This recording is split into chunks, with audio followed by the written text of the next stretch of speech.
Hello. Hello.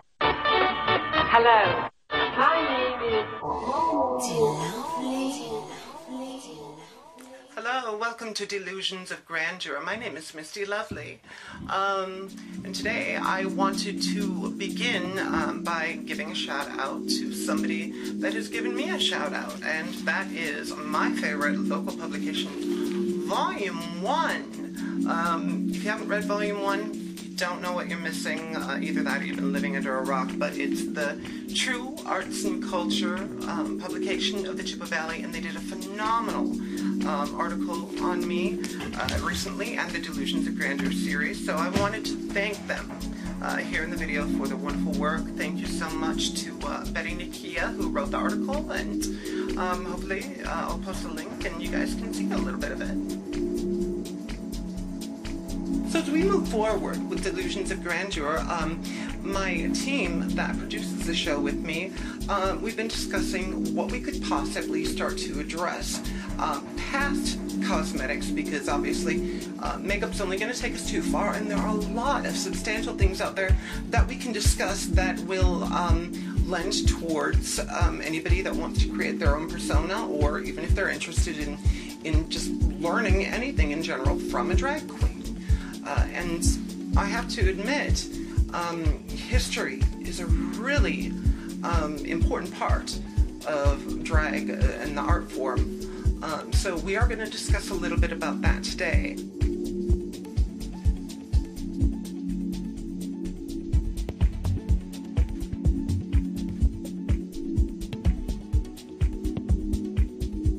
So we're going to start with the absolute bare essentials regarding drag, and that's etymology. The root of the term drag, the root of it is rather debated in history. One of the explanations is that it is actually an acronym, D-R-A-G, dressed as a girl, which makes sense. But there's also a debate that it originated from a verb. In Shakespearean actors' days, men played women on the stage. Women weren't allowed to act in public theater. And the term drag supposedly came from literally the verb of dragging the long gowns on the floor behind you.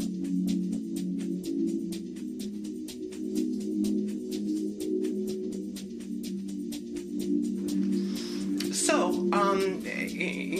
when I'm questioned as far as what I do, and I have to justify my art form to people that may not understand it or may disagree with it, I consistently say that I'm very proud to carry on a tradition that's been around for hundreds of years.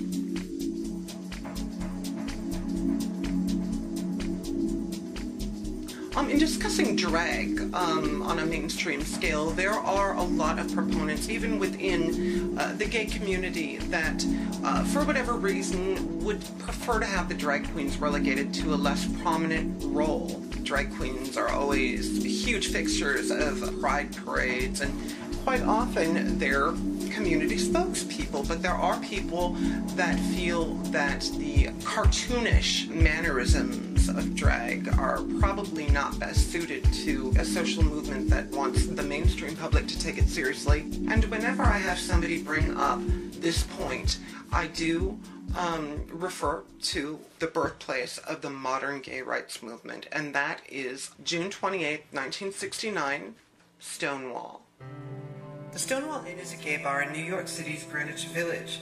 In the late 1960s, Stonewall was owned by the mafia, and as with many businesses associated with organized crime at the time, the bar operated without a liquor license, instead providing corrupt police officials with discreet weekly payments. Stonewall was still a venue for a secretive community under intense discrimination that could often only exist under a strict code of secrecy.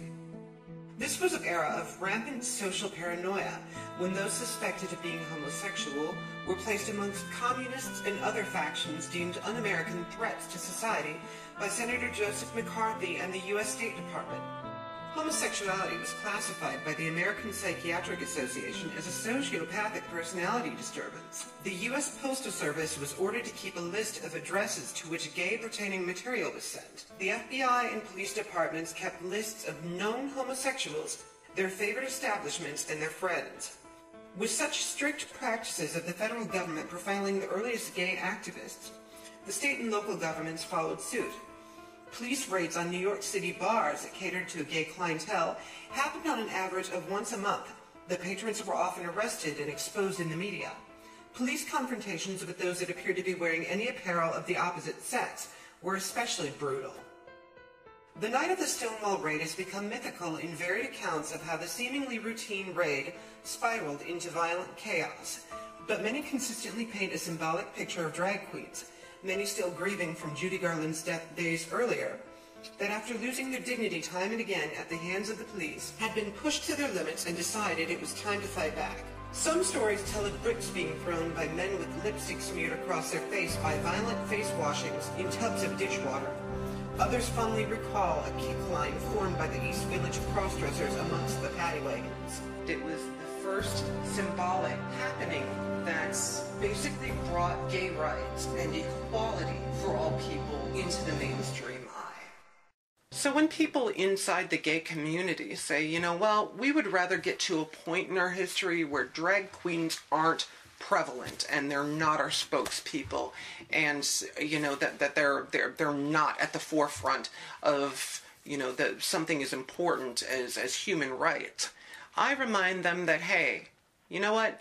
Drag may be comical and it may be easy to laugh at, but without a certain drag queen throwing a brick back and fighting for her rights in 1969, we most likely would not be where we are today.